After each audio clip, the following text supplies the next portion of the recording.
guys, and welcome to a brand new video. Now I feel like getting all hyped up for this one, so what better way to get inspired as to achieve your goals than to walk on some hot coals, baby! A fire walk! Let's go! Okay, we couldn't get hold of some hot coals, but we've got the next best thing! A death row of Lego bricks! The yellow brick road of pain! Yay! And to make it even more inspiring, we've got 5 great British power plugs, baby! The most painful of them all! Are you ready? Let's go! Oh!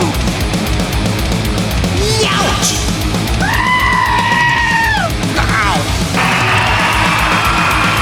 I'm back! Hello, friends! So I've noticed Tony Robbins is a thing. He charges people thousands upon thousands of dollars just to hear him speak, and he says he's touched millions of lives around the world, saved people's lives. Over his career, spanning 4 decades, he's built himself a multi-million-dollar empire. He has a private jet. He even has his own resort in Fiji. Yet, some people say he's a scam artist. Some people say that he preys on the mentally vulnerable to pay for his multi-$1,000 seminars. He gives unhealthy diet advice. When it's alkaline, there's lots of electrons, and those electrons have the impact of creating an environment in which oxygen can be very rich. Bad business advice. What's beautiful about network marketing is you get all the benefits of being an owner, but you don't have to be worried about supply chain. You don't have to be worried about accounting, especially in the world we're in today. And others even say he abuses women. But there's no video out there that puts it all together in a nice package so everyone can skip off at the end with their own mind made up. But then I remembered. Oh, that's my job. First of all, though, I know Tony has a lot of lawyers, so we're just going to have a little bit of a statement from my lawyer to start off with. Georgina Taylor, or from here on in referred to as Mooneycat, would like to make it clear that all statements in this video are her opinion based on information that she has found on the internet, and she will be providing all sources in the description of the video. Thank you. If you really would like to enjoy a life of abundance though, the one small trick that all billionaires actually keep secret is subscribing to this channel. So if you would like to support the channel, word on the street is that there's a special club called the Mooncat Patrons. I'm uploading some extra chatty content on my Patreon for all tiers, and if you join one of the top 2 tiers, you get your name physically shouted out at the end of the video. And if you'd like some drip to dog whistle to the other moon kittens out there, my Teespring store is linked down in the description too. So come with me down the Tony Robbins rabbit hole. We recently clocked over into a new year. Well, I say that now, we're like basically at the end of February. And a year that many are hoping is going to be much better than the last one. And every time a new year clocks over, the self-help industry ejaculates its advertising budgets right into our eye sockets. In 2019, the self-help market was valued at $11 billion. So I went on Audible and I realised that Jeffrey Kisses had slipped me a cheeky free credit to use up. Woohoo! So for the sake of the video for you guys, I used my one solitary credit on Awaken the giant within.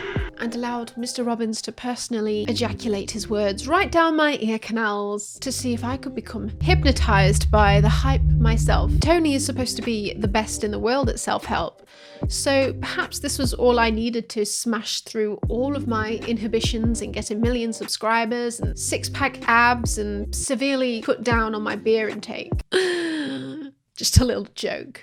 It's a little joke there. That's never going to happen. Honestly, I just kind of felt confused, but intrigued. Self-help never really struck a chord with me. First of all, his voice sounds a bit like as if, as a child, his mother told him to stop eating gravel, but he refused and was like, I choose my I choose my own destiny. The statements in the book to me feel vague and empty. He's kind of telling you to do things that, as any normal functioning adult, you would already know that you need to do anyway. Like have goals, don't make excuses, believe that you're capable of things. Take action. Each action you take strengthens your commitment and raises the level of your emotional intensity and conviction. So begin today to develop a habit of focusing on the consequences of your beliefs. Become conscious, wake up to their impact. I get that for some people, though, it can help to hear it out loud, though. It appears to help a lot of people, nevertheless. But this proof is only ever anecdotal because it's basically impossible to measure the efficacy of self-help. Did reading Rich Dad, Poor Dad actually make you any richer, or were you just lucky in life? Or not lucky? And money isn't the only thing that people are after anyway. They want happiness, they want a great marriage, they want great health, all things which are even more impossible to measure in the audience of the self-help industry. Yet we're still pouring $11 billion per year into this industry that's basically just selling dreams. We're spending $11 billion on asking people to shout at us.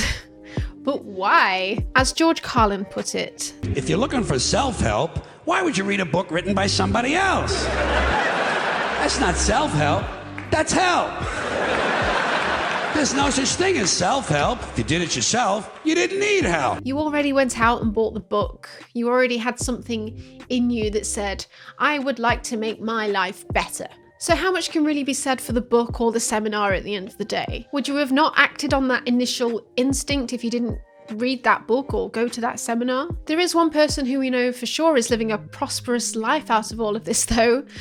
Mr. Tony Robbins, the man, the myth, the 6'7" giant. Take a large black shirt, stuff it full of pillows, then stick a head on it that looks like you've got all of the masculine features in The Sims turned up to 100, and then turn the ego slider up to over 9,000, and you've got Tony Robbins. He's built his imposing stature into his branding throughout his whole career, naming his books Awaken the Giant Within, Giant Steps, Unlimited Power. His followers sure see him as some kind of deity-like figure, a man who can do no wrong, bring people to tears, heal them in mere moments. These people for sure believe that they're being helped by Tony. But where does this cross over into cult-like territory? Is believing that one man has the answers to all of your life's problems really healthy? Or should you just go and see a therapist instead of dropping $6,000 on a 6-day event just to spend most of it clapping and dancing around like a maniac and giving strangers massages? You're in a cult.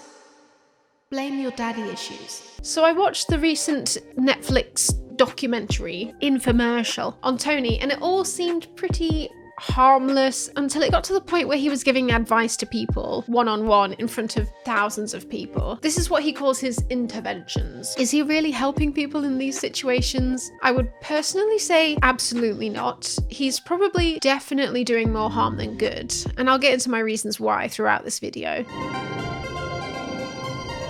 Tony was a very hard-working individual from a very young age. He landed himself a job as a sports writer for the local Glendale paper when he was only 15 years old, which led to a job at a local TV station as a reporter. His mother was an alcoholic who went through 3 husbands and was extremely overprotective of Tony.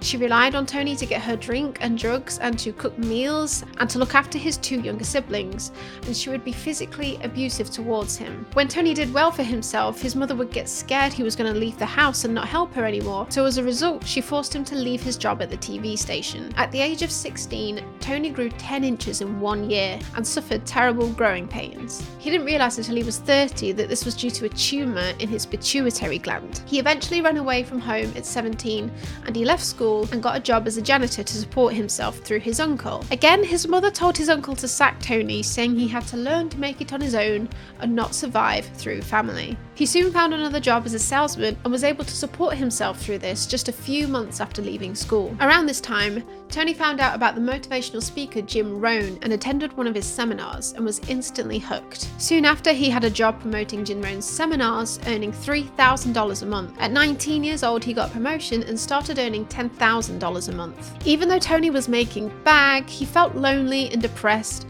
isolated from his old friends, and as a result, his business fell apart and he put on weight. According to Tony, one day he went for a run along the beach and decided to turn his life around. At the age of 22, Tony had become successful again, running his very own seminars, incorporating firewalks to make them stand out from the rest. Tony did so well out of this that before long, he bought a castle, and soon after he started publishing his books, which further catapulted his business into after huge profits. In the 1980s, a new US law had made it legal to buy any amount of airtime for advertisements, making it easy to create 30-minute or hour-long ads that looked like normal programs. The infomercials on late-night TV boomed in the 90s. Cable TV soon emerged as well, and all-day infomercials were beamed into our eyeballs. This made Tony's business boom even more. He soon became a millionaire and was advising and hanging out with celebrities such as Nelson Mandela, Bill Clinton, Margaret Thatcher, Princess Diana, and Mother Teresa. This celebrity social proof further skyrocketed him to self-help stardom, and he's been at the top of his game ever since, expanding his business into the health industry and wealth creation seminars, which we'll get into. In all honesty, looking back to Tony in his 20s, I admire his work ethic, his intelligence, and the confidence that he clearly displayed. But when hugely successful gurus get to a point where they realize they can conquer the world in their field, I think sometimes they forget to stop and look at the monster that they're creating. Tony still lists Jim Rohn as one of his main mentors on his website to this day. My original teacher was a man named Jim Rohn, an Idaho farm boy and Sears clerk who made it big as a motivational speaker and author. He held seminars all across the country for 40 years. He was a millionaire by the age of 31 and authored 17 books. What Tony fails to mention, though, is how exactly Jim Rohn made his money. Yes, you've guessed it. We've already found the pyramid scheme in this story, folks. Didn't take long, did it? So Jim Rohn was in the top 1% of a nutritional supplement MLM called NutriBio, and also worked as an evangelical preacher. So this article from 1962 mentioned that he would do a church sermon one weekend and then do a sales meeting the next weekend. Then he somehow ended up with the largest team in the company. Sounds a little bit to me like someone might have been exploiting his congregation by getting them to join his downline, maybe. Health experts back in the 60s grew suspicious of NutriBio and investigated the organisation, saying it was suggestive of pyramid clubs, and found their supplements to be useless with no vitamins and minerals that you wouldn't get out of your daily diet anyway. An MLM product that's useless? No. And would you like one extra tidbit of advice from Jim Rohn, just for free? There are billions and billions and millions of dollars in this world. All you have to do is get some of it. Tony Robbins' mentor, everybody.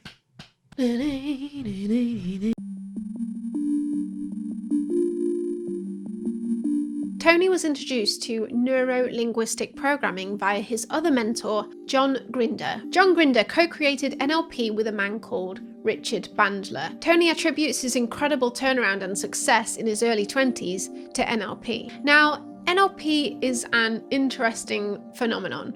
It's based on theories of how neurology is affected by language, eye and body movements, and how they both affect one another and create patterns in your behavior. So in the language sense, instead of saying, I can't fit this whole banana in my mouth, try saying, how can I fit this whole banana in my mouth?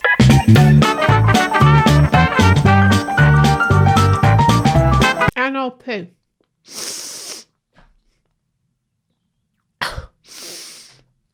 Thought I was gonna gag. So I read about the background of NLP in Derren Brown's book, Tricks of the Mind. Derren talks about how early in his career he considered being a hypnotherapist, and as part of his curiosity surrounding the subject, he went to a course in NLP run by Bandler himself and achieved the NLP practitioner qualification. His explanation on NLP is as follows. It is fair to say that NLP is a large training program dealing with communication and personal change. It is taught in courses and seminars and can apply to businesses as well as being offered as a therapeutic tool. It stands as one of many similar enterprises, though it seems to be one of the most successful, along with the larger-than-life self-help guru Tony Robbins, who credits NLP with changing his own life and starting him down a path of powerful change. At the heart of it lies the metaphor of NLP as software for the brain. Bandler and Grinder developed NLP by observing successful people in their fields and modeling their actions. They took huge inspiration from the famous hypnotherapist Milton Erickson, so hypnosis takes a huge part. They were also inspired by the works of Freud, Jung, and Chomsky. This means that its roots are sometimes based in what works, so what is practiced sometimes does work. However, Bandler and Grinder like to market it as a sort of new age miracle, a magical cure-all that could heal any of your mental ailments in just a few minutes. In interviews, Bandler and Grinder and their protégés would make wild claims about its possibilities, saying anyone has the potential to become a genius and could even make you look younger and cure short-sightedness by age-regressing clients via hypnosis. To quote Bandler, "It can take years off the way people look. It also ups their energy level, and in some cases the byproduct has been they recovered spontaneously from very serious diseases because they were age regressed to where before the disease started." Now, I cannot prove that, but I've seen it enough times that I'm impressed with it. None of these claims were ever backed up by science. Bandler and Grinder had a rather pragmatic approach to testing their theories. They decided what they thought would work, tested those theories themselves, decided what worked best themselves, then went and taught that to their students. NLPers would often blame the testers and the tests when anyone from the scientific community had science-backed doubts about the efficacy of the practice. NLP has penetrated the clinical social work literature to a modest extent, despite the frankly hostile attitude its advocates have expressed towards demands of scientific validation of this approach's extraordinary claims. There is no board ensuring that you have to have specific qualifications to start marketing yourself as an NLP practitioner. So congratulations everyone watching this video, you're an NLP practitioner now. Go open your clinics and change some lives today. For better or for worse, it doesn't matter. No one's watching. Darren Brown said the courses he attended were like evangelical church sermons, with the students as the congregation, whipped up into a frenzy at the amazing superpowers that NLP had. Bandler was a brilliant speaker and would often have the crowd wrapped around his little finger. As Darren Brown described it, it's not hard to take a group of suggestible, enthusiastic believers and have them believe what appears to be powerful change in front of an audience. The impression that Darren got of NLP from his 4-day course put him off practicing it for life. No tests had to be passed. They apparently gave him his practitioner's certificate just for attending and told him to, in so many words, go for it. They told Darren he would have to call a year later to explain why he deserved his certificate to be renewed so he could continue to practice. He never called them back, and after several attempts by the course leaders to contact him unsuccessfully, they sent him a certificate anyway. Each day of the course, Bandler leads the morning session with a demonstration and a talk. At 10 AM on the dot, the hotel conference room doors open to a loud blast of emphatically upbeat synth music, our call to action.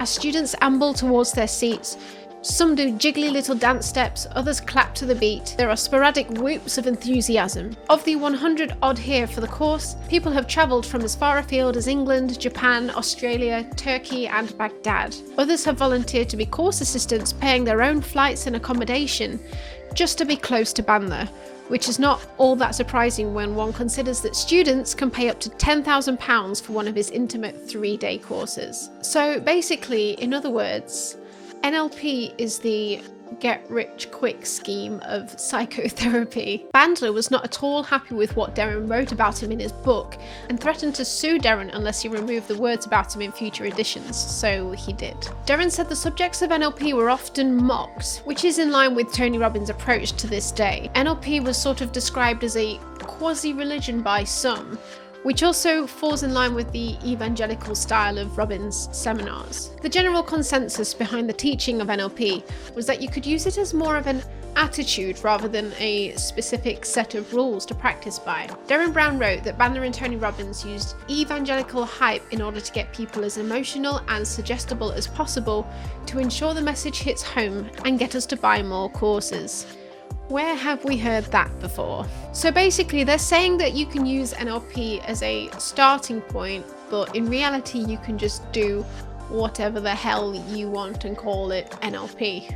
And that's exactly what Tony does, but he's made his own version of NLP, which he's coined NAC, Neuro-Associative Conditioning. He now packages that and sells it on courses alongside Chloe Madanas, who is a family therapist. Robbins, a pill can't solve the problem.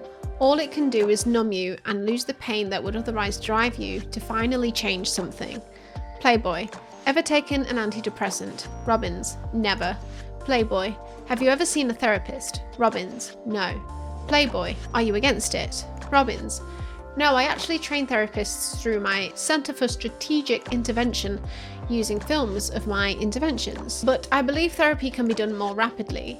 I'm into finding the source of what's making you think and feel the way you do and shifting it quickly. Tony is clearly of the NLP-esque mindset of fast-tracking someone's mental recovery. Tony Robbins does not have any formal qualifications in counselling or psychotherapy. He has a high school diploma, and despite the odd uplifting anecdotes someone might tell after being screamed at in the face during one of his many $5,000 seminars. If you don't step up and be that person, she's never gonna find it.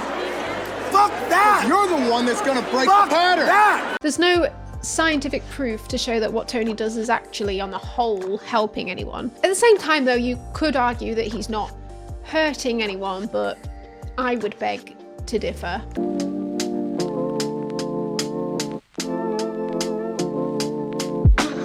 So the Netflix documentary opens with an intervention with a suicidal man who Tony asks to get into a depressed state in front of these thousands of people, and then attempts to collapse his anchor or break his pattern, which is an NLP tactic by taking the piss out of his red shoes. Is it the red shoes? What? Is it the red shoes? No. Are you sure? Because they're fucking red. So, like all the interventions in the documentary, it's majorly cut down for time.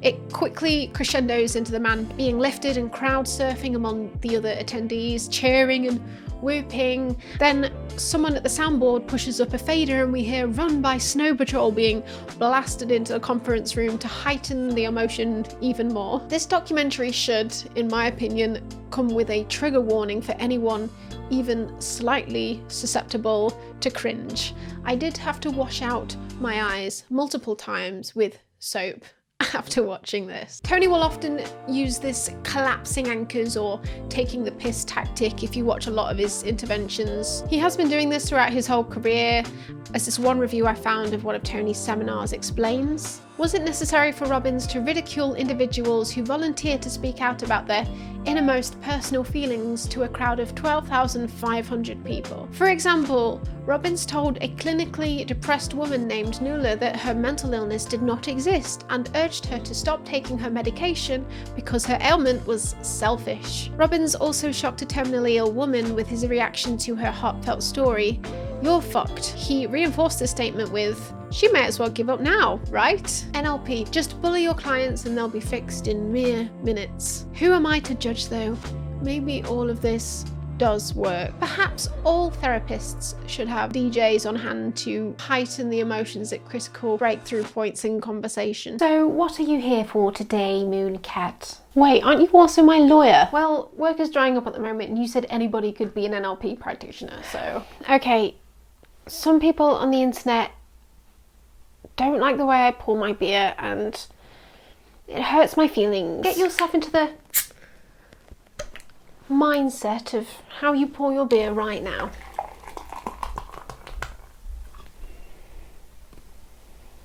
You fucking idiot. You make me sick. How am I supposed to drink this with a fucking straw? So what have we learnt today? I've learnt that if I just take the time to tilt my glass and then pour the beer just a little bit slower, then the beer will not spill over the glass and make a mess.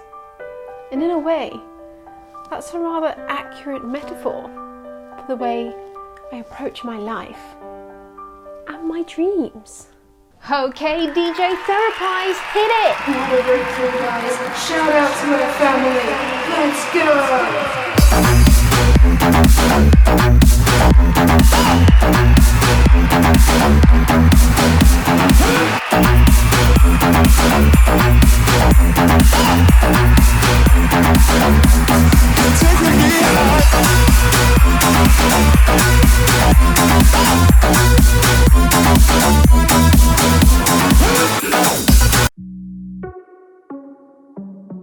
This sensational marketing by Tony isn't only on the Netflix documentary though, it also does the rounds on YouTube. There are viral videos which, if you are to believe the title, claim that Tony has healed people of their serious issues in just a few minutes. This video is titled Tony Robbins 30 Years of Stuttering Cured in 7 Minutes and has a view count of 3.6 million at the time of recording. A nice bit of viral marketing for Tony. The subject of the video is a man called Rashad Bell, who demonstrates at the opening of the video that he has a pretty serious stammer. My name is Rashad Bell. So after a very short introduction where Rashad tells Tony how the stammer has impacted his life. When did you start stuttering? Tell me the moment. What's your earliest memory? Tony inflicts on Rashad a mix of pop psychology, primal therapy, and hypnosis. Pretty typical NLP, just do whatever feels right kind of therapy. So he asks Rashad to think back to his earliest memory, and he says that it's one of him sitting in front of his TV when he was 2 years old. 2 years old, got up on a Saturday watching cartoons and eating cereal. I believe it was Rocky and Bullwinkle. And Tony has one of his godlike epiphanies. Bullwinkle had a stutter. Does he have a stutter? By the way, I had never seen this cartoon before, so I looked it up on YouTube, and correct me if I'm wrong, but it seems to me that Bullwinkle doesn't have a stutter. So we dig deeper into the memory and we find out that while he was watching this popular cartoon, Rashad's parents were having a physical fight. Epiphany time. Rashad got reassurance from the cartoon, and Bullwinkle stuttered when he shouted for Rocky and got help, and therefore Rashad picked up the stutter in that moment and kept it for 30 years of his life. And when Bullwinkle got himself in trouble, how did he get out of trouble when somebody was going to like torture him or do something bad to him? He would scream out, Rocky, right? And he always stuttered. So Tony asks Rashad to find the warrior in himself, and he screams at the top of his lungs at the height of emotion. Tony used a sort of hypnosis technique by anchoring his strong emotions by touching his back and his shoulder. Rashad then speaks normally and appears to be cured. You're awesome. Thank you. Wow. So, what's next, coach?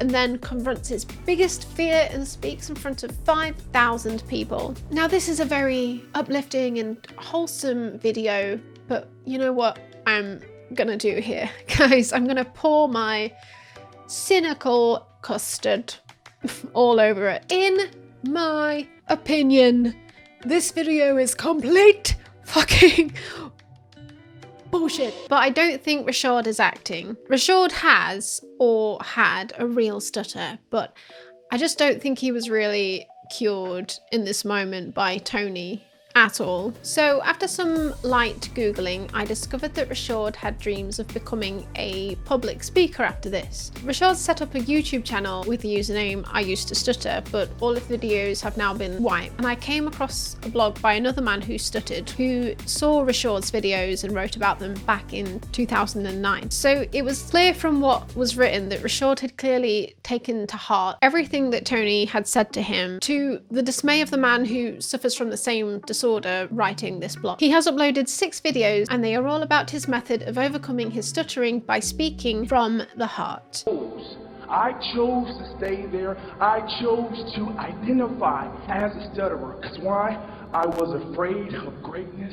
I was afraid of my light shining. What bothers me about Rashad's videos is that he says we choose to stutter. He says that it fulfills some need in our life that makes us reliant or addicted to stuttering. These are emotionally appealing statements, but they are not based on any real scientific proof or medical research. One of the first things I notice about Rashad is that despite his claims, he clearly still stutters. I don't point this out to say, haha, look, you still stutter, so you're lying. I point it out to show that he's clearly applying a positive affirmation sort of technique that just by virtue of saying he used to stutter, somehow it will manifest through confidence and sheer willpower. Rashad's stutter is minimal, I will give him that, but listen to the very affected way he speaks. He calls that speaking from the heart, but really, it's just a form of distraction. It's actually a well-known form of speech therapy. When some stutterers speak in a very affected voice, their stutter virtually disappears. The problem with this form of speech therapy therapy is that instead of focusing more on the words you're speaking, you'll focus more on how you're saying the words. And it works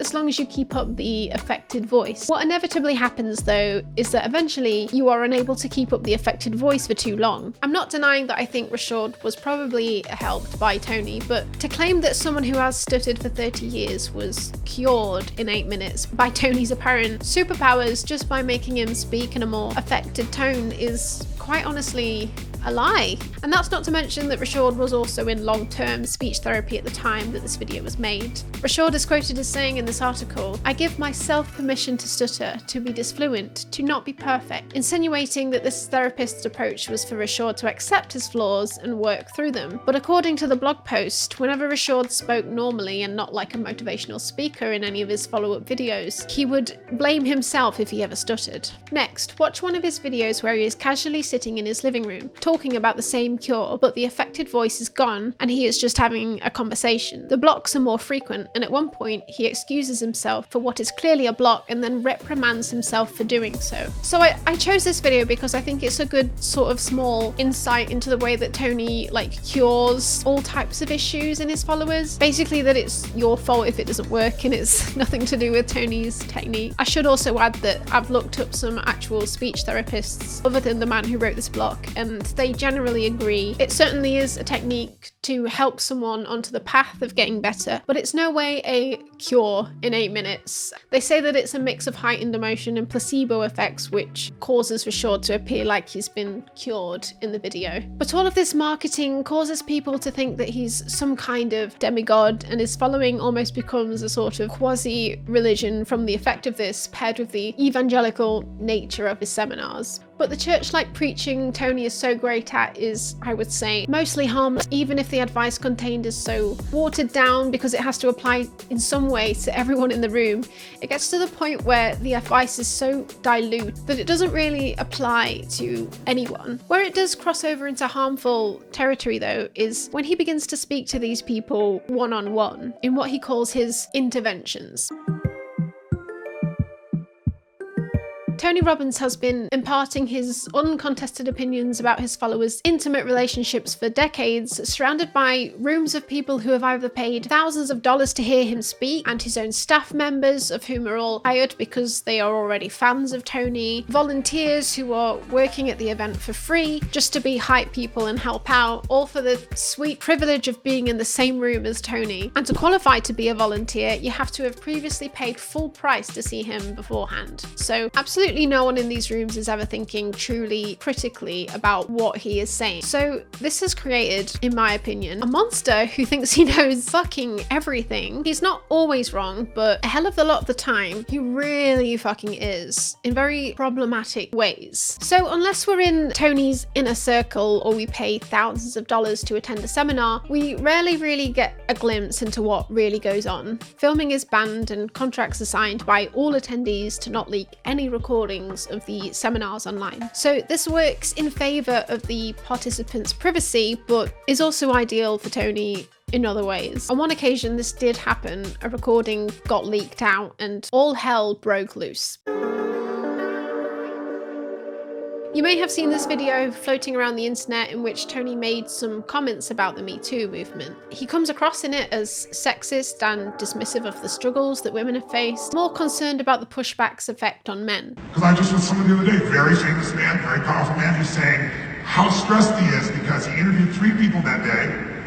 1 was a woman, 2 were men. The woman was better qualified, but she was very attractive, and he knew I can't have her around because it's too big a risk, and he hired somebody else. I've had a dozen men tell me this. He interrupted the lady initially so he could go on his little rant about victimhood, and says that some of the women coming out as victims of abuse are merely using a drug called significance, i.e. they are using it to get attention. He then literally pushes the woman confronting him down the aisle in some weird meaningless roleplay metaphor to try and illustrate his point. So Nanine McCool, the lady in the video, is a huge fan of Tony, or was, and even she came to the conclusion after this that she thought Tony had a problem with women. You know, clearly you are a brilliant man, and Tony, you got a problem with women. I mean, I know you don't think so. I know you think I'm full of shit, But you got a problem with women. And I have every respect for her for being strong and standing up to him in this moment. Tony eventually posted an apology on his Facebook page for the incident, saying that sometimes the teacher has to become the student, but that was sandwiched in the middle of 4 paragraphs which he spent so far up his own ass that he turned himself inside out, used it as another marketing opportunity. Tony's people even contacted Tarana Burke, metoo's founder, before she was even able to watch the video herself to do some damage control. This, coupled with the legal threat that Nanine got when she first posted the video, just makes this apology seem very hollow and meaningless to me. But what I don't think people realise is that this is only literally the tip of the massive fucking sexist iceberg. Tony doesn't think the movement is helping anyone because he doesn't believe women when they say that they've been abused, or he doesn't think it's important, and he does think that women are desperate for attention, and we'll get into my evidence for this in the next section.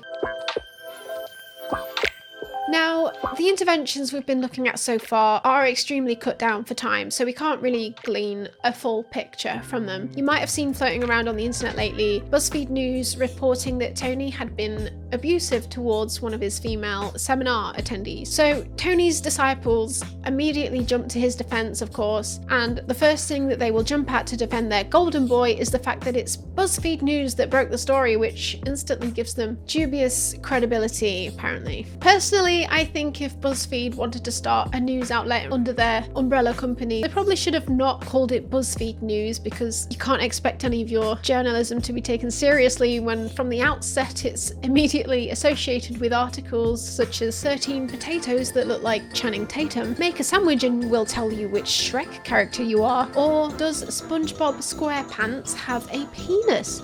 An investigation. So I get it, but I don't want any comments being like, "Oh, it's BuzzFeed, therefore it's all lies." They've actually won various prestigious awards for journalism. They even broke the story about Kevin Spacey's abuse, and we didn't see anyone calling that out as a lie, as far as I know. You can have your own opinions about the way BuzzFeed reported this and how sensationalized this was to make it look as bad as possible, but what I'm going to do is take a look at the evidence that they put forward, come to a conclusion, and I invite you to do the same. For people who didn't bother to read the whole article, because it is quite long, what brought the most attention to this story was the audio clip of Tony asking a lady who was a victim of abuse whether she'd ever been a crazy bitch. She likes to call it emotional abuse. What the fuck is emotional abuse? Are we that fucking weak that someone can't tell you with passion what they fucking feel without them abusing you? Tell me about that. What led to that? But what I find when I usually dig in and I take the time, what they call abuse is a relabeling of they didn't like what the person said or did. Has he loved you? Has he looked out for you? Has he put up with you when you've been a crazy bitch? Have you ever been a crazy bitch? Ever? Probably. But just, I know by your body that you're lying.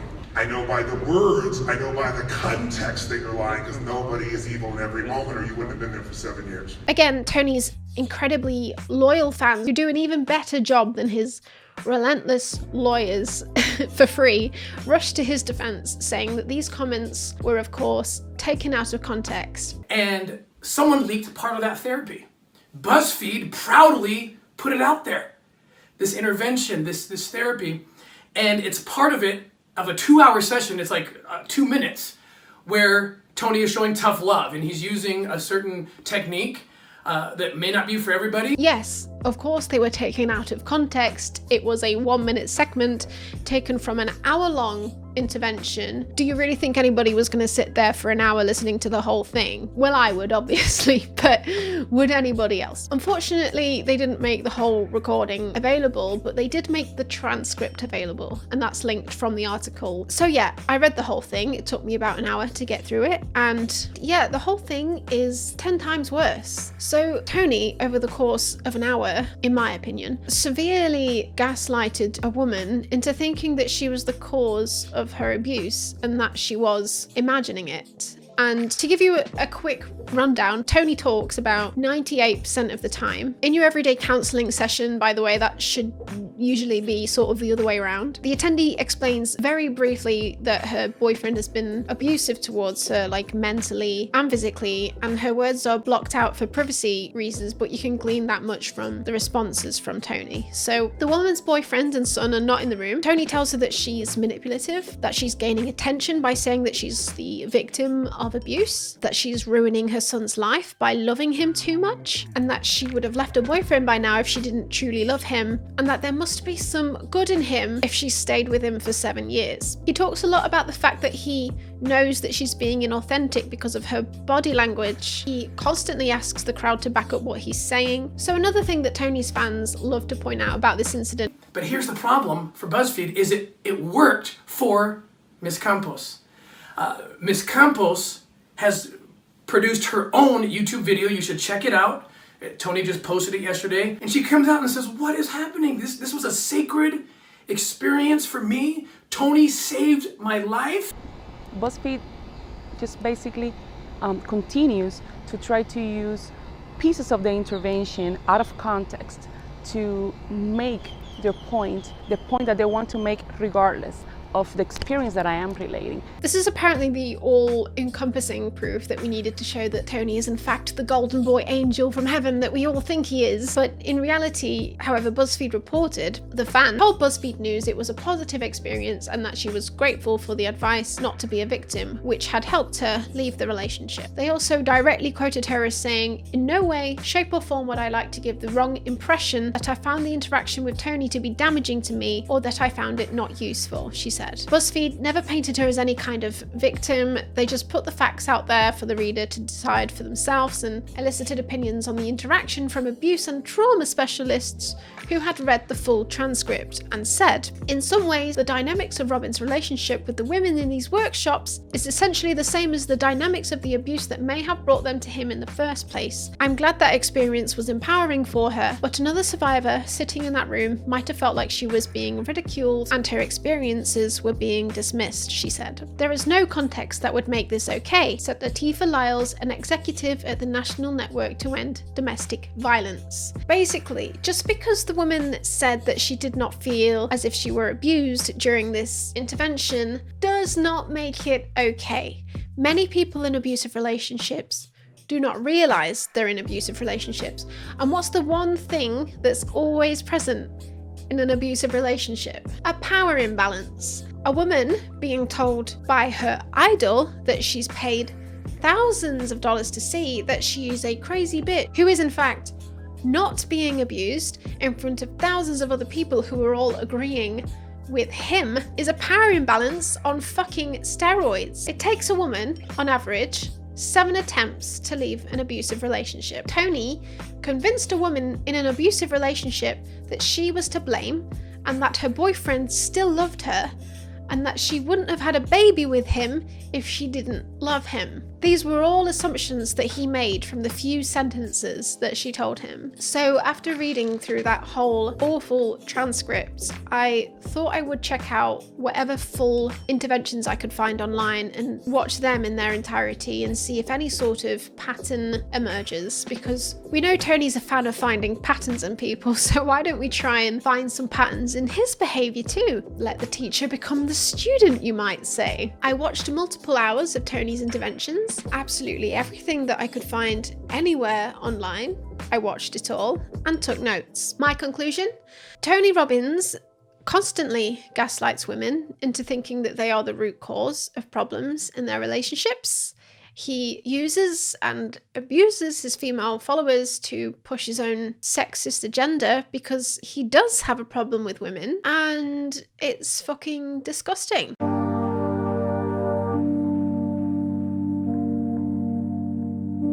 So here is my evidence. Does he know you're suicidal? Yes, they told him. You kind of smiled at that moment. You just did it again. Isn't that interesting? As she talks about her husband's worry about her suicide attempt, she smiles. This could be a sign that her suicidal behavior has been a source of power over her husband. Karen has actually been smiling a little bit throughout the entire first 10 minutes of the intervention. It seems to me like more of a nervous smile because she's talking about personal issues in front of thousands of people, but hey, what do I know? I don't have any qualifications. Oh yeah, neither do you, Tony boy. Clearly, there's no desire in you to commit suicide. There is a deep desire to get some attention, isn't there? Yeah. What if I fix you and you leave him? Well, I've told him that might happen. So if suicide doesn't get him, threatening to leave him might. Boy, we got all kinds of weapons, don't we? So Tony gets Warren, Karen's husband, on the phone. Warren, I have your wife here. This is Tony Robbins. It is, yeah. She tells me you're a dickless pussy that won't make a decision. It's true that you're a dickless pussy, you can't make a decision? Yes, it is. It's 20 minutes away. Leave work. Your marriage is on the line. Yeah. Would you agree? Yes. Is your marriage on the line, do you think? I think it is, yes. Yeah, I'd say get here. Yeah. I'll see you in 20 minutes. For the rest of the intervention, we're subjected to a weird showcase of fucked up toxic masculinity because Tony has apparently worked out that the issue is that her husband is not masculine enough for her. You'd be better off taking her and doing whatever's necessary or letting go once and for all than playing this middle of the world weak-ass toast piece of shit life where you don't feel like a man. What did you do? It's your wife. When? Yesterday. Bullshit.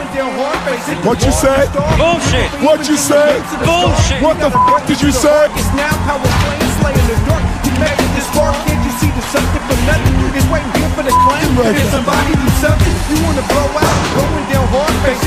Also, I just fucking know Tony invoiced him for that chair afterwards. Oh, and in the end, they got divorced.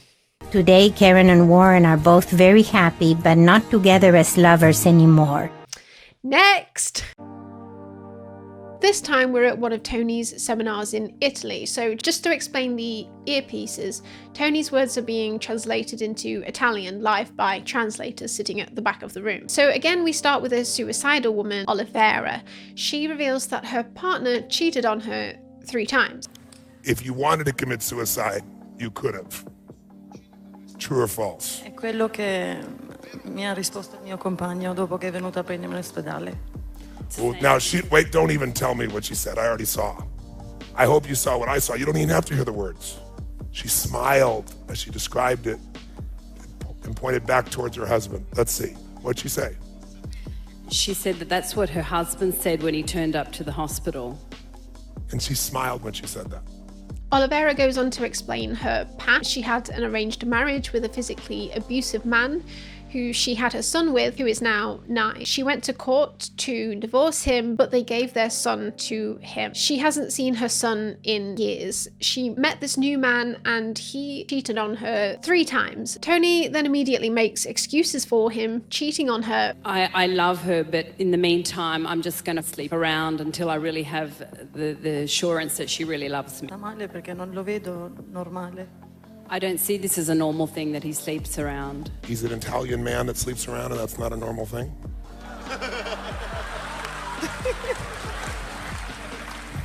Are you new? I'm not saying it's right, but I'm just saying, is that not a pattern in the culture? Is not the president of the country around on a regular basis? And so you're surprised that a man that does not yet have your total commitment to him would actually engage in sexual relations with other women. Olivera then reveals that she was pregnant with his child at the time, so Tony's assumption about her not being fully committed to the relationship was completely wrong. I was pregnant. With his child? Yes. Asshole. So you weren't sure if she was committed to you even though she was carrying your child? I really don't even remember all these things. Silly, stupid man, he can't help it. He is man. Oh. He then points out that she originally said that sex was wonderful, but then pointed out that it was nothing to do with love a few minutes later, and Tony said that this has made Gianfranco confused and feeling like he can't do anything to please her. Next, Tony tries to convince Olivera that Gianfranco does love her and just wants to make her happy. What do all men want to do, ladies? I'm sure you must figure it out by now. They want to make you what? He actually loves her. How many think he absolutely loves her? Let me see your hands.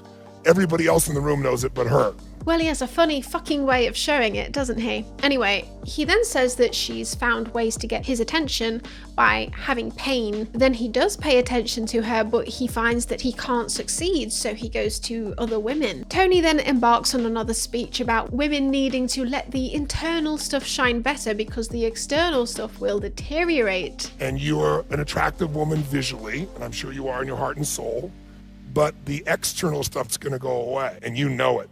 So if that internal stuff doesn't shine a lot better, it's not hard to figure out what's gonna happen. And that's why, what percentage of marriages end? No, it used to be 50%. Since 1983, it's 67%. He then berates the woman for making this all about her. None of her pain is due to her child being taken from her or him cheating on her. No, it's because she's only focusing on herself. Now you know why she's in pain. It isn't because her child is gone. It isn't because he cheated on her.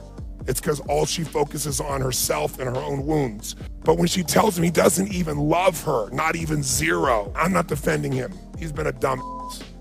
But I don't know any man or any woman who hasn't been also. Is his behavior any dumber than hers? Is his behavior any more selfish than hers? Why would he stay with her when no matter what he does, it's never enough? What she needs to understand is that it's much more powerful to influence him if she's actually meeting his needs. She'll actually experience more certainty and control in the relationship if she rewards him by thanking him, smiling at him. Hunters hunt.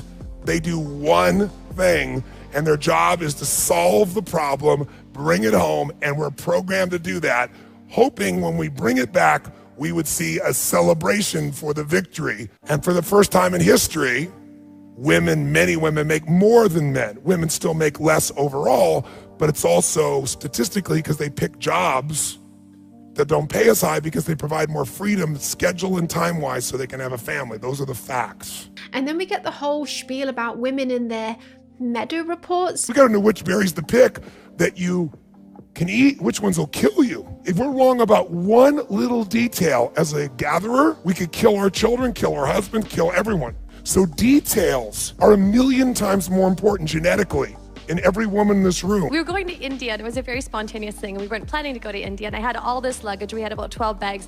We'd actually just come from a Platinum Partner event from Mexico. And so I had all these big suitcases, and I was like, oh my goodness, I don't have the perfect suitcase to go to India. And so I was like, oh my goodness, and we only had about 20. Let's laugh at how the silly women are. Imagine that same med report going on for 45 minutes about everything that's horrible, and a man's not allowed to do anything to make it better, or you feel like he doesn't understand you. Can you hear the men in the room? Men, make the sound of what that feels like. Then he asks women to reward men for their shitty behavior. My daughter one time was so upset with her boyfriend, he didn't call her, and he kept saying, you better call me, better call me. He didn't call. When he finally called, guess what she did? Laid into him. The minute he called you, she should have said, oh my God, I'm so glad to hear from you. I was missing you. How are you? Anyway, we eventually get back to Gianfranco, who reveals he left his wife of 2 months for Olivera. Yes, I was horny straight away. Horny straight away.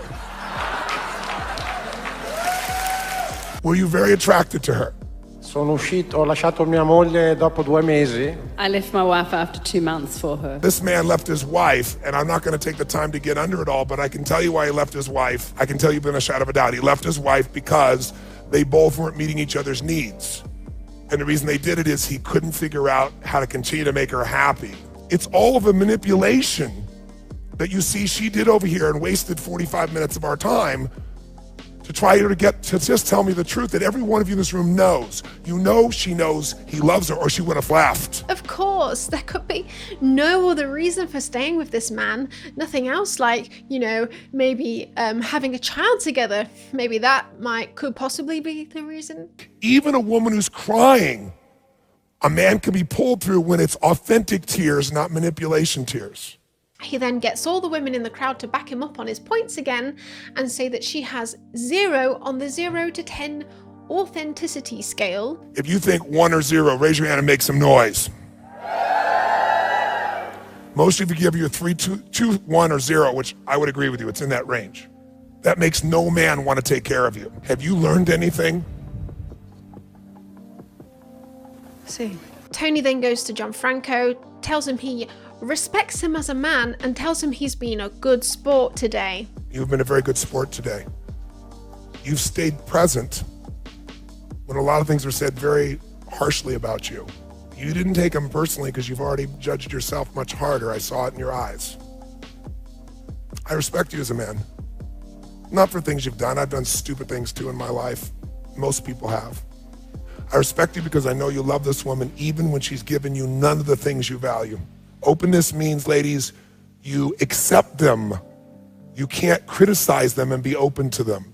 He tells all women in the room to then look up to their men. I know this sounds sick to some of you. If you actually at some level look up to them. Then we get an amazing epiphany where they kiss in front of the crowd and everyone cheers. Oh wow, it's so beautiful. Next.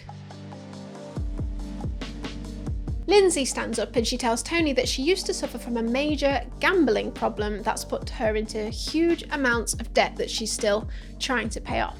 So skip forward a bit and she starts to talk about her husband. I'm battling with my own family, don't step up to the plate, specifically my husband, and I'm really very tired of that also. Tony asks immediately, pretty much immediately. Let me ask you a question. When's the last time you blew him? This is apparently to break her pattern of complaining. The next thing she said was, to me, extremely concerning. There were a lot of issues related to gambling and sex where he used to trade sex and I would go gambling. To me, sex isn't something that's beautiful, it's not something that's meant to happen, it's a trade and you don't trade that. Tony then manages to turn it around somehow and says, it sounds like you were the person trading sex for gambling, and then makes excuses for the man, of course, because he's just a man who can't help himself. If you gave him sex, he would let you do anything you want, including gamble. This is not surprising for any man because once a man has had sex, he is vulnerable to anything. He will give anything. But that does not mean he was trading sex for gambling. It sounds like you were the person trading sex for gambling.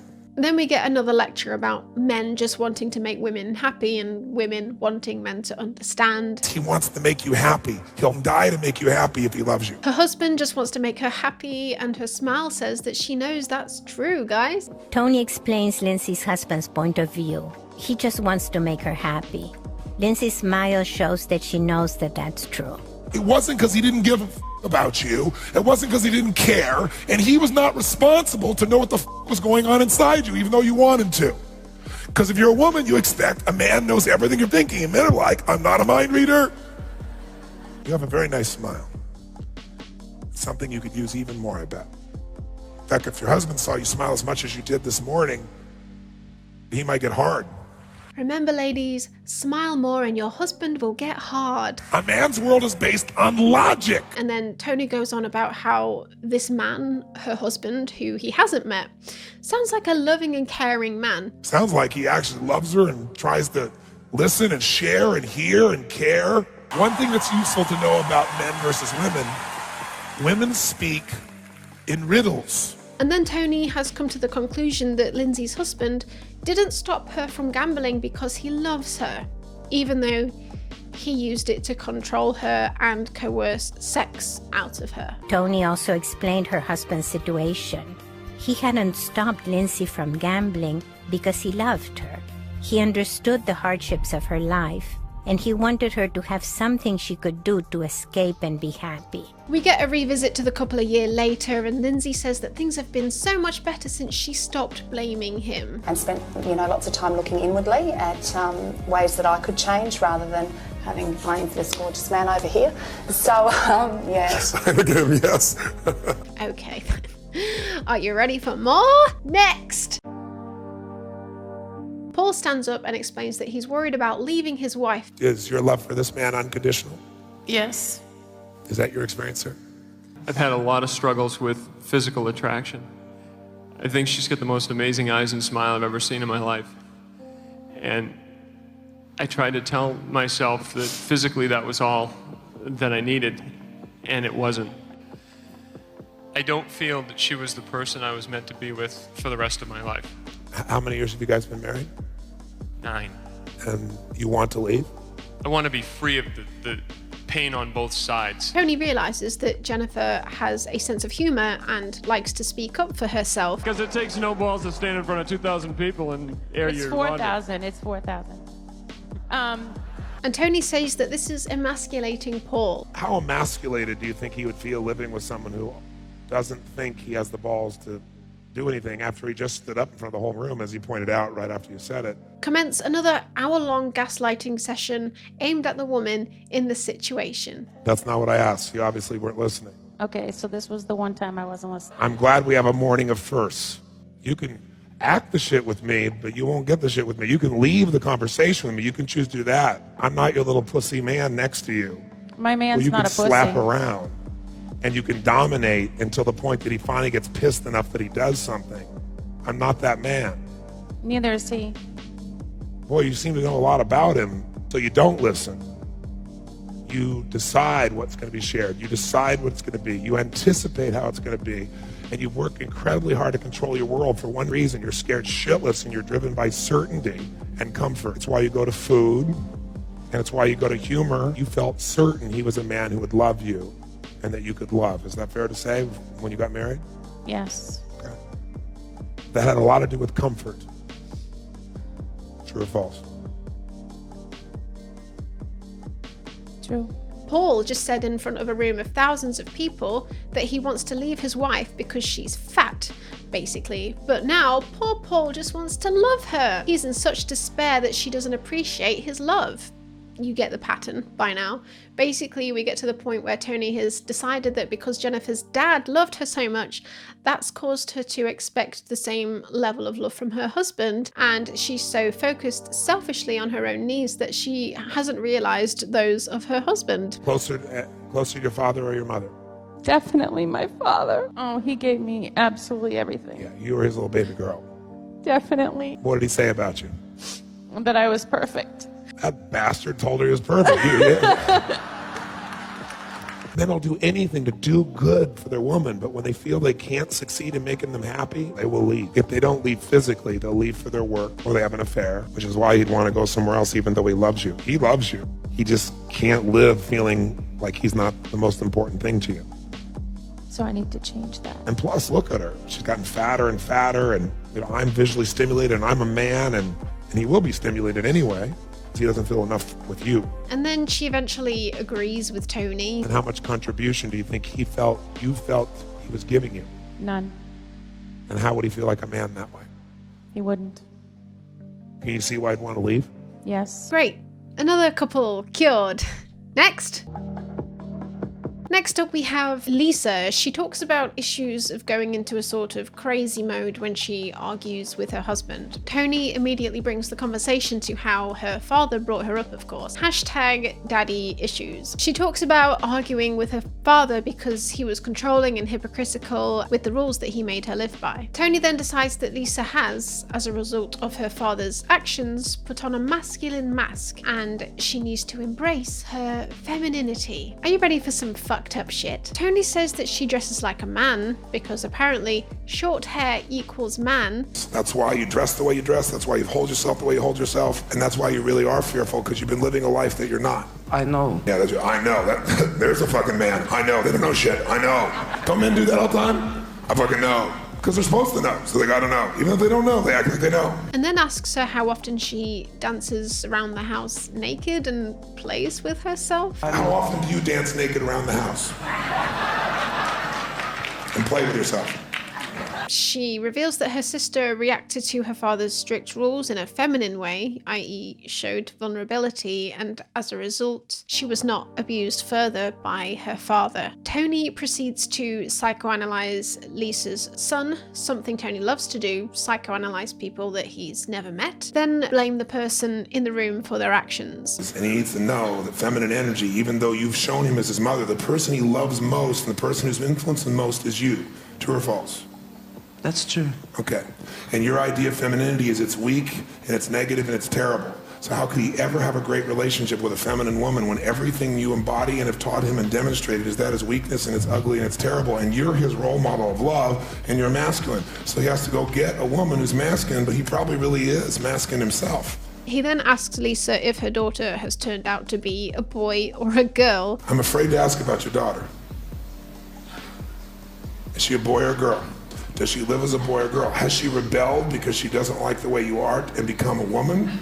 Or has she modeled you also? And then we have this fucked up role play. Tell him you want to ask him to go shopping with you. I'm serious. I want you to ask him to take you shopping. And I want you, when you go shopping, to be a giddy little girl. Yes, ma'am. Would you demonstrate a giddy little girl for us? Go ahead. You just won a shopping spree. Come on, give it to me. Should we go?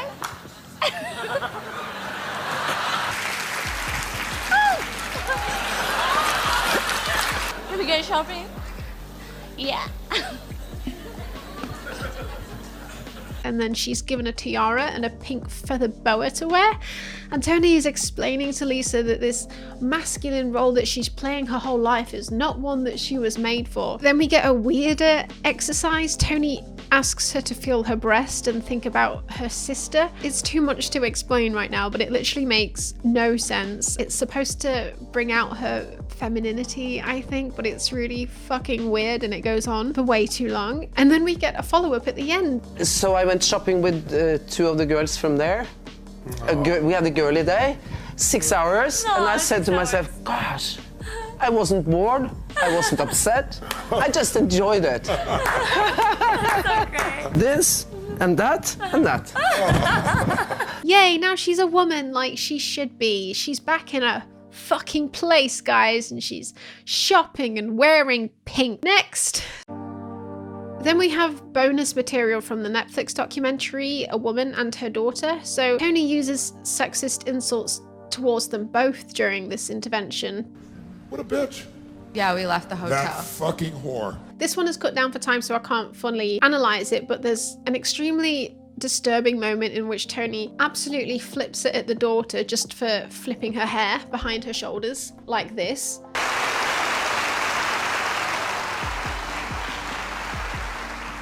And the hair flipping shit won't work with me either. I'm not that kind of guy.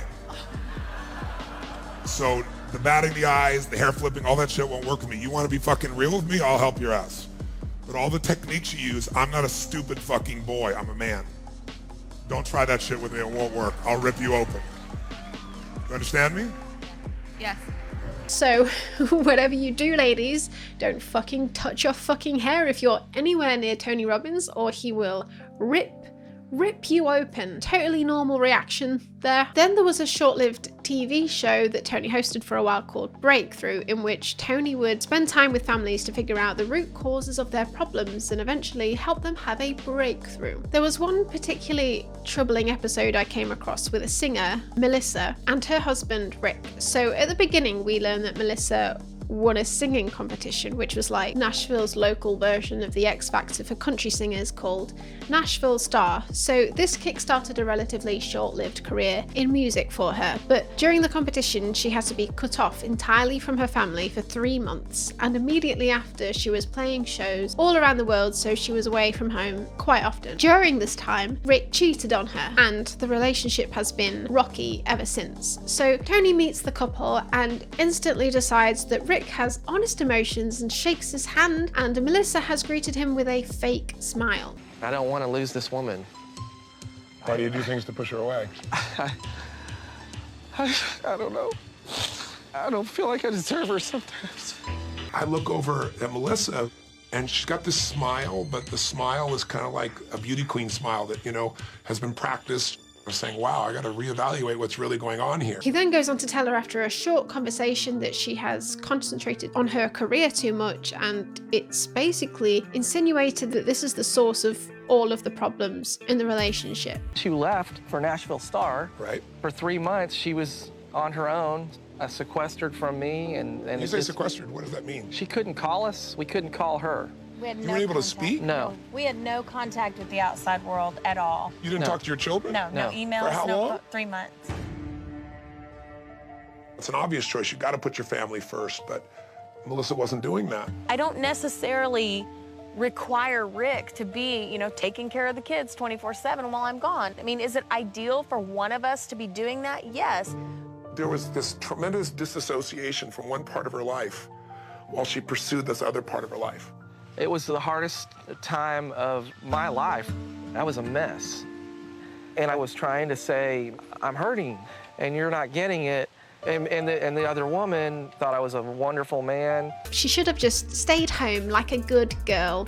Tony does that exercise again where he gets the woman to shout everything at the man, and then she calls him selfish, and she's clearly broken from the infidelity. I just want you to be with me. And then he tells Rick that he just has to be present. Tony sends them on some back to basics challenge where they have to connect with each other and their children again on a ranch. Melissa has to become a mother again, and Rick has to play the role of the protector. That whole thing culminates in an intervention directed mostly at Melissa in front of her whole family. Her whole family, of course, backing up everything golden boy Tony says. So Tony says to Melissa that she has to not make any money from singing for 18 months. I'm going to ask you to commit that for the next 18 months, any music you do is purely for free. Your entire focus is on nurturing these kids. In my mind, I just think, why does it have to be all or nothing, all or nothing? If you want to be a house mom, be a house mom. And if you want to be the breadwinner, then do it that way, but you can't do them both. Yeah, and even as your mom, I hate to say, put it on hold, but I'm their grandmother. To me, it's just the death of, it's like the death of it. I mean, I just got to tell you right now, this is ugly. It's just extremely hard for I whatever don't get reason. how hard it is. Let me tell you how hard it has been for Maverick. Let me tell you how hard it's been for Harlot. Should we go through the list? No, you don't need to. I'm not here to let you go in a pity pot. I'm not going in a pity pot. For you to have a fresh, real dream, the old one's going to have to die. Tony then brings a sort of super nanny character in to teach her how to be a good mom. A woman named Nanny Rabina is coming.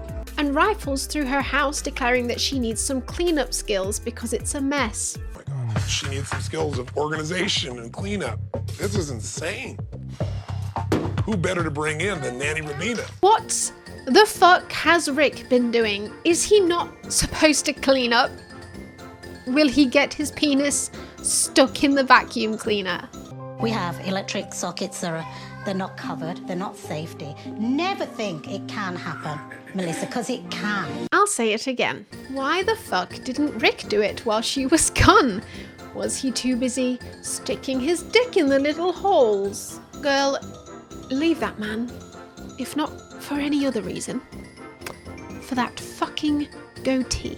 Of course, we're all given a happy ending, and Melissa is awarded a record deal at the end of the show. I would like for you to come to Austin, Texas, work with me on music, record music, and hopefully be part of our label and put out a record. What do you think? I got a bit curious about this lady and did a little bit of Googling to find out how she's doing now. She's a very talented singer, and she's been through a lot, both before and after this show took place. She reveals in a podcast a lot of things that weren't even mentioned in the show. In the show, the only problem Rick had apparently is that he's lazy and not man enough. Melissa was repeatedly told that she was selfish for following her dream, desperate for attention, and not putting her family first. Okay?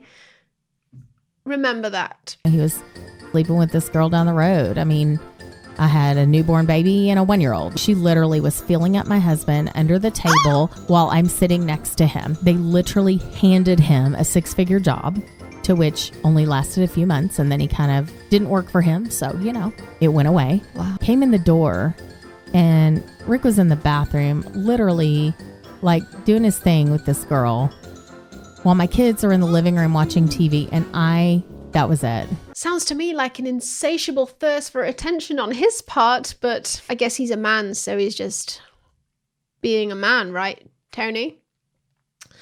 He's only doing that because he didn't get the love from his selfish wife, right? The label calls me and says, they're not releasing the show, we're not releasing the record. Tony, the fucking life fixer, everybody. So I found a shorter intervention with a man who said he was suicidal. Unfortunately, we don't have the full thing, but you can tell that Tony's attitude towards this man is worlds different to any woman who says the exact same thing. It's way more respectful. It's never about needing attention. It's never about him being manipulative. He listens to what the man says and lets him decide how he is feeling, and Tony doesn't try and change the man's narrative. In this video, we have Bob, a depressed man whose wife had filed for divorce the day before. Tony immediately decides that he is not a selfish man, and the crowd applaud him. Not selfish enough to take my life depressed. Good for you. I can see you're not a selfish man. And then we have Jim, who is a business owner who is wealthy but got in financial trouble and contemplated suicide. This last year has been disastrous financially. It's been a very difficult ride to have it be so negative. Even though I may cease to be, I actually can preserve the identity that I believe that I am. He uses this as a lesson for the women in the crowd. For one, ladies, if you really want to understand a man and have compassion instead of hate or frustration for them, hear what this man just told you. He would die to maintain his sense of significance. I know it, but I'm also sharing with you honestly. It's been there, it's driven me, I've allowed it to run me. You don't need to apologize, it's a very different situation.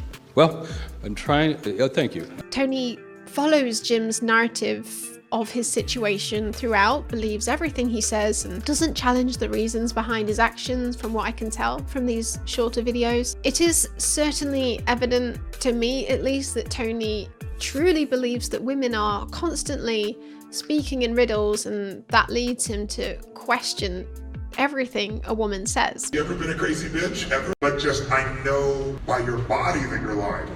I know by the words, I know by the context that you're lying. So now we have this insight. When we look back on the Me Too comments and the clip of Tony asking one of his attendees who was a victim of abuse whether she'd ever been a crazy bitch, it kind of puts the whole thing in a lot of context, enough to be able to provide ourselves with quite a well-rounded judgment on who Tony Robbins is. After the initial Buzzfeed story came out and everyone came rushing to Tony's defense, and Tony released his video to say that the report was full of flat-out lies. Also, the people that have been misquoted by Buzzfeed have got up and said they're just lying, it's just not true, and I'm sure if you've followed the facts, you know what's going on there. But if you go past the headlines and you read the actual articles, you'll see the facts don't support what they talk about at all. And more importantly, if you do your homework, you'll see the people they're quoting are saying that they're misrepresenting and flat out lying to them. But it isn't just me, and it's just, this has got to stop. And if you don't know who I am again, and you're wondering what this crazy stuff's about, you know, I encourage you to go judge for yourself. Go to Netflix and watch I'm Not Your Guru, and you'll see how crazy I can be, but you'll also see how effective it is. Buzzfeed published some further stories about Tony in what ended up as a 6-part series. Unfortunately, because of the fickle news cycle and the hostile reaction to the first story, all 5 subsequent parts of this story were brushed under the rug a bit, but they reveal an even darker past about Tony that no one was previously aware of. In part 2, a further 4 women came forward to report unwanted sexual advances by Tony, making a total of 9 different women. It was reported that an ex-employee of Tony, Kimberly Stokes, was hired as a personal assistant when Tony was married to his first wife in 1998. She came from a troubled, abusive background. She was homeless and had no money or family connections when Tony hired her. She was in a very vulnerable position. While she was working there, Tony flew her out to a mountain in his helicopter and tried to kiss her. She refused, saying she wasn't interested in married men. On another occasion, he walked into her bathroom while she was showering and dropped his towel in front of her. Went into my shower to get ready for the day. I pulled the shower curtain back after I was done showering, and obviously I'm naked, and there's Tony just standing in a towel in my bathroom, and as I pull the shower curtain back, he drops his towel. Scared isn't the right word. It was shocked, betrayed, frustrated. There was some freak out, like, you just need to leave. Another lady said that Tony grabbed her hand and put it onto his crotch when she was an attendee at one of his seminars and grabbed and shook her breast before one of Tony's people invited her up to Tony's room, saying that he thought that she was cute. Another woman said that Tony kissed and groped her at an event, and another woman said that she was interviewed for a job by Tony and she was asked, "How do you feel about nudity?" and included warnings that Tony and his girlfriend might be naked around her. Galvez said that she found the interview sexually inappropriate, almost predatory. Then, BuzzFeed reported in another story that a former staffer had said, "Rarely was there a day when our team didn't get calls from women saying that Robbins had touched them inappropriately." After events across the world, the phone calls would pour in. More stories came out from women saying that Tony had asked them to grab their own breasts or tweak their nipples in front of the crowd. And then finally they broke another story which is backed up by so many witnesses and someone's actual diary entry from when they were younger. In the 80s, when he was 25, Tony was booked to speak at a summer camp and he took one female camper, got her alone, and forcefully kissed her and grabbed her breasts underneath her t-shirt. The whole story behind it is pretty gruesome, but to give you a quick rundown, Tony NLP'd her on stage into thinking that he was attractive. He singled her out of the crowd multiple times, pressed up against her in crowded areas before the actual assault took place. After she refused his advances, she said Tony tried to manipulate her into thinking that she initiated it. She ran back to the other campers distraught and in tears, and multiple other witnesses have confirmed this. Of course, with this being the 80s, not that things are perfect now, she was told that she was overreacting, and Tony told the camp leaders it was a misinterpreted hug and they believed him. Robbins came over to join them, she said, and Elle felt surrounded by big grown men with an agenda to coerce my silence one way or another. And I know now that they're going to try and come out and say 4 or 5 more people that are upset with me for something I said or did in the 1980s or 90s when I was in my 20s or early 30s. I'm 59. So listen, I'm not perfect. I never claimed to be. Tony met both of his wives because they were attendees at his seminars. While teaching a seminar in Denver, Tony noticed a woman sitting in the front row. And every once in a while, he would come up and say something, you know, like look at me and talk to me directly, and I knew that he was more interested than just that I was another participant. And I was fascinated by him. And I looked up at him and I said, "Oh my God, I love you." I was at an event and I had literally just ended my previous relationship. I wasn't interested in a relationship at all, but I looked across the room and I saw her and I could not break eye contact. And it was like slow motion. I remember like yesterday, I walked across the room to her and she rose up in slow motion in my brain still. And I said, "You are so beautiful." It's not illegal to pick up a woman in this way, but you have to admit the power imbalance is a huge issue, and he's allegedly made a habit out of it over the years. And Tony, if he really was the caring individual he likes to put himself across as, should realize this and be responsible with the power that he has. And of course, if the actual assault allegations are true, which I personally believe they are, then Tony should not have a career. In fact, there was more controversy when Tony divorced his first wife, Becky. Tony had sold books and seminars filled with advice on how to have a lasting, happy marriage. Who does that remind us of? While Tony was married to his first wife, in the first year of their marriage, another woman birthed Tony's first son, Jarek Robbins, who is now also a speaker. When Tony first started dating his current wife, Sage, she divorced her previous husband, who then sued Tony, claiming that Tony stole her from him and had caused him to become suicidal. Both Tony and Sage insist that, as they were seen in public going out together and phone records show that they were in constant communication, that they were just good friends until both of their divorces had finalized. My mouth is open because I'm like, Truly. it wasn't sexual in the beginning. Nothing. Nothing. So I didn't feel that attraction initially, but it certainly transformed about 6 months into it. And we didn't have any filters because we started out as friends. When we first met, that was one of the challenges because we loved each other. There was a spiritual connection, but there wasn't an attraction. Tony's fucked up sense of what is feminine and what is masculine can be seen in his Netflix documentary too. We had Tammy and Lance. So Tony comes to the decision that Lance is not masculine, and after some short questions about Lance's relationship with his parents, decides that Lance has a feminine mask on. So you learn to let him dominate the situation. So his wife dominated him and he dominated you. Yeah. This is not a weak man. This is a man who's been rewarded for being weak because he originally got pain if he was strong. So his mom dominated his dad and his dad dominated him. So he's been rewarded for being weak. Sounds to me like a fucking reach. Then he tells a story about a lion who was raised by sheep, thinking it was a sheep, and then one day the lion looks at its reflection and realizes it's a lion, and it literally sounds like a story you'd tell a 5-year-old child. Man roars and reapplies his masculinity. Commence cringe. Give me a fucking door!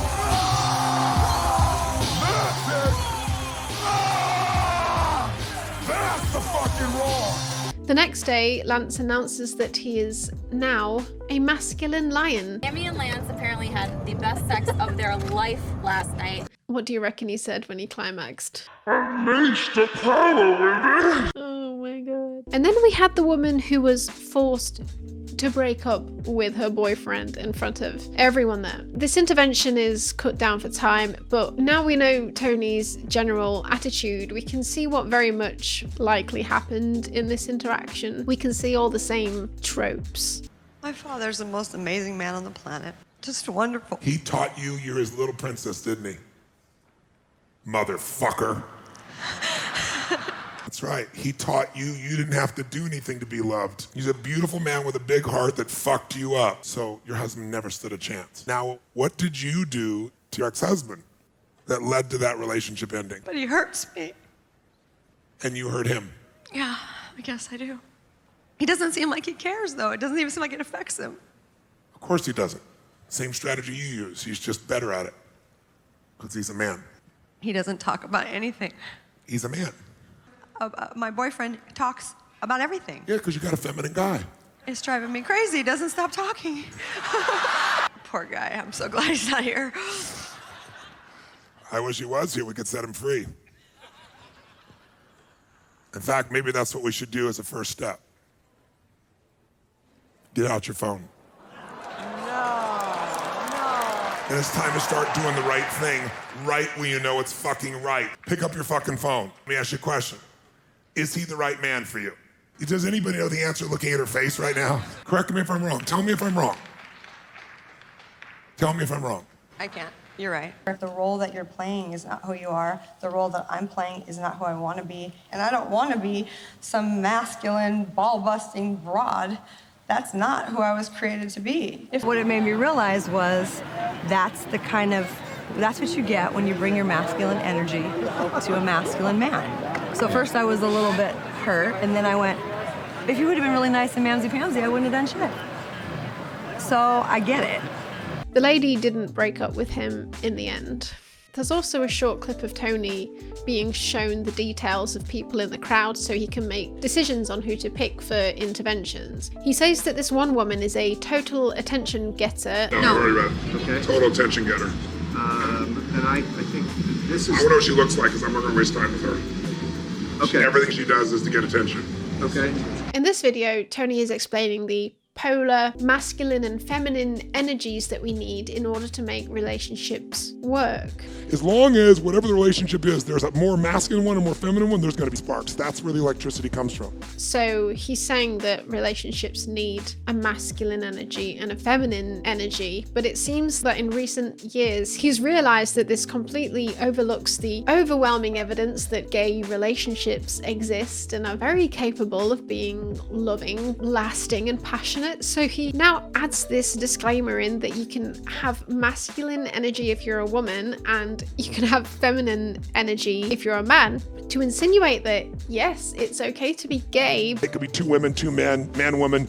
As long as whatever the relationship is, there's a more masculine one and more feminine one, there's going to be sparks. That's where the electricity comes from. But then he will go and carry on this diatribe that he's had over the last few decades of his career, saying women do one thing and then men do the other. Women need a reason to have sex.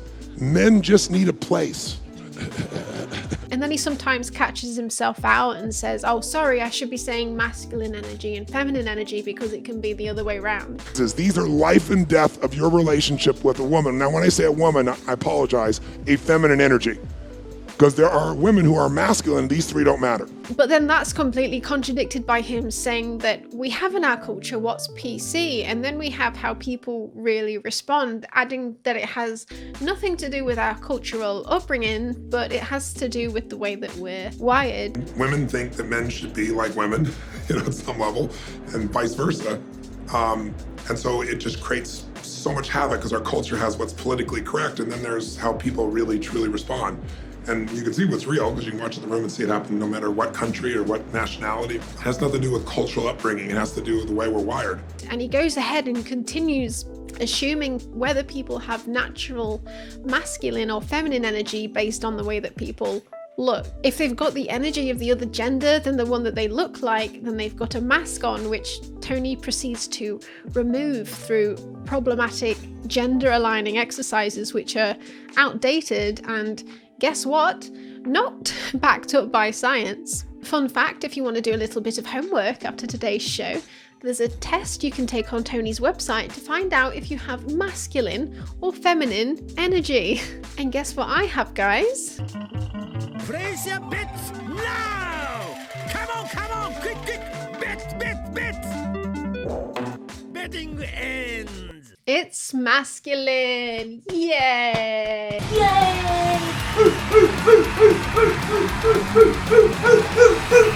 So cut my hair short, give me a strap on and call me daddy! Come and get my masculine mask, Tony. You can't. I'm keeping the shit on. Come and get me, bitch. I'm sorry about that. That's not what I was wired to do. I'm sorry. Now, believe it or not, we've barely even started on this man's career. Did you enjoy me ripping this man open?